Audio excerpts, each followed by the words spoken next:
Hello and welcome to Creative Bar, episode 2, where today we're going to be talking, well this isn't episode 2 actually, wait a minute, it's episode 2 of series 2 before anyone gets confused. But today we're going to be talking all about how massive large corporations and different companies get their names. Exciting stuff. So we've prepared a little something and all the information we've got is taken from the internet, so if it's not 100%, let me know. Call her out down below. It will be fine. Call her out. Don't worry, I'm Follow not her on Twitter. the font of all knowledge, but I Call her out. Don't call me out. She thinks she's a font of all knowledge. No. She thinks she's a dictionary. Don't be mean. You've eaten a dictionary. I'm not eating it. You ate a dictionary. I didn't. I've eaten a whole entire maths textbook at school. That's a different story. So, Apple. How did Apple come up with their company name? If you are a designery kind of internet person, you might already know this, so... You geek. If you do, I do apologise. Stop being mean. Sorry. I'm just adding the meanness to Creative Bar. This is what I found on the internet.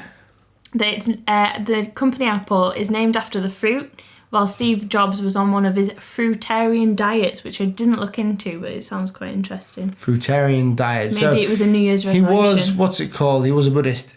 Ah. So he wouldn't eat meat, apparently. Just fruit and stuff. And he used Zen. So, power of Zen or whatever it is. I don't fully understand what it's all about, but that's how the products came to what they are now. No, it's cool. There's a quote that says that after he'd visited this farm and stuff, that he liked this name Apple because it sounded fun and spirited and not intimidating. So I thought that was quite cool. That was, I think that was taken from his biography of his life.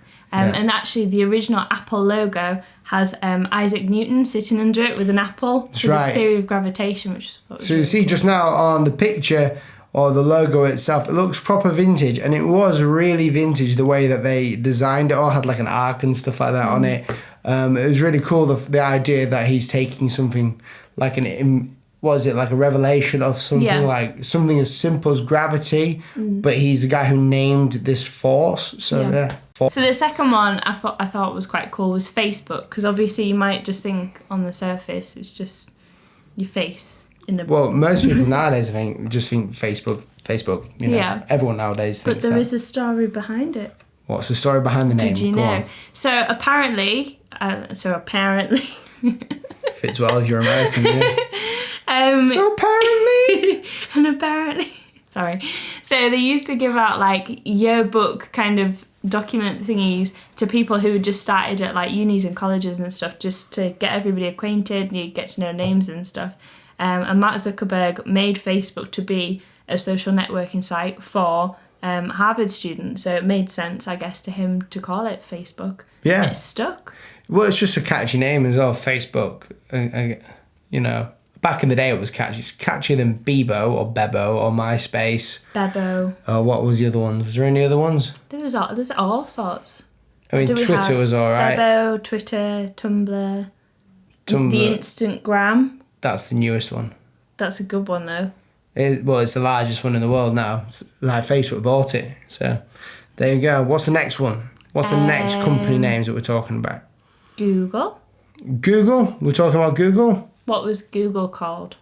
Backrub. Because you've got it written down there so I could see it. But, you knew that anyway, didn't you? Well, I did know it anyway, yeah. But it made me think of it quicker because it's down on your piece of paper. Yeah. So Google started in 1996. It was Backrub, then they changed it to Google from a misspelling of something. So it's the word, and if I'm saying this, I'm going to sound really silly, but it's spelt Googol. So Google. Yeah, but with the 1 being followed by 100 zeros to be... binary. Yeah, the large amount of information you can get from using Google, which is quite cool. Well, it's signifying in binary, isn't it? It's very Google. But when I think of Google, I think like Goggle, like searching for something, but... Well, no, if you check in the description below, there's I'll put the thing of the new brand for Google down below because everyone was wondering where to find it. And they made this whole website, Google themselves made this whole manifest in the website and blogs and stuff about how the brand changed in its rebrand, its most current one. So yeah, what's the next one? Let's do it. Well, some companies, when they're deciding what their name might want to be, obviously it might not just be based on like Isaac Newton or something that they've experienced. It might just be their name. That's right. Like yours is. Like mine. So my name is William Patterson. I'm called Will Patterson.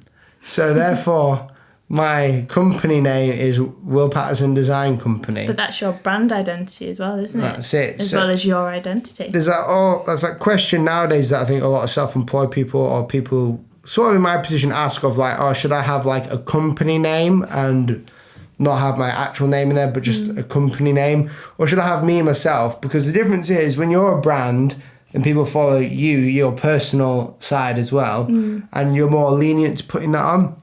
But if you have a company name, I think it's a lot more corporate and stuff. So, like you say down here that there's a guy, you know, in Boots Pharmacy, you all probably know it. The guy who created that was John Boots. And in fact, the company logo is his signature. So that was a really strange... And it's not changed that. Well, it's changed quite a bit just through like the years. Yeah, it's in like his signature wasn't anything like it, but it got taken from there. When I searched it looked quite similar.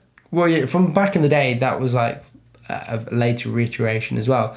His signature on his logo was basically taken, and then the logo designer or the typographer or the sign painter at the time will have edited it to make it more into a logo, so it's more visually pleasing. That's what we do as logo designers. Cool. I think that's quite interesting because there's other things that, like, you've got like Disney, you Walt Disney, you've got Walt Sainsbury's, Disney. John Sainsbury's. Right, you know. John Boot. There's a lot of Johns. There's a lot of Johns. But, you know, it doesn't have to be anything specific. It's quite a lot of different areas that have their owner, the director, whatever. That's right, yeah. There is, The one I found the most interesting, though, which is Tesco's. Tesco's. Americans have Tesco's? I don't know. But all I know is that Tesco for me, or a Tesco shopping trip, it's like this massive, it's what Americans would call the mall. Is it? Yeah, we call it the mall. No, it's like just a Walmart. It's basically... Without the guns. It is a monopoly. It should be illegal, but they've monopolised the UK. I'm not too sure anywhere else, and it's ridiculous. They do provide a lot of jobs for people. I'm not too sure if I agree on monopolising the big superstores and the miniature stores, which is what they have done. Can you tell we're not sponsored by Tesco? Yeah, never. It's ridiculous. But, carry on. We do go to Tesco's. And we do It's a day out. That's what I was trying to say. It's a day out. Tesco's is a day out. I love going there because it's only like 10 minutes down the road in a car. But I love going to Tesco because you always come back with something. Well, what I wanted to talk about was how Tesco's got their name rather than that. Then. And it's a Jack rather than a John this time. And it's Jack Cohen or Cohen. Jack Cohen. Cohen. Sorry if I'm not, but he's dead now, so it'll be fine. He's alright. So he started the Tesco, which were like little markets to kind of start with, in 1924. And then he bought tea from a guy called T.E. Stockwell. So he obviously stocks the supermarket well, which I thought was quite cool. We got the Tesk. Yeah, so we got the T.E.S. from T. Stockwell. Combine that the initials with his surname, Cohen, and then you get Tesco. And then they opened the first store in 1929. That's crazy, isn't it? Did you know? But that's my favourite because it's a mixture of everything. What if I was called... So if it was me and you, so Will and Naomi, Willomi, Nil. Nail. What was your last name? Your maiden name? It was right, wasn't it? So... Rattison. Pint? I want a pint. Go for a pint. We'll see you next week. See you next week. Thank you so much for watching Creative Bar. Have a good one.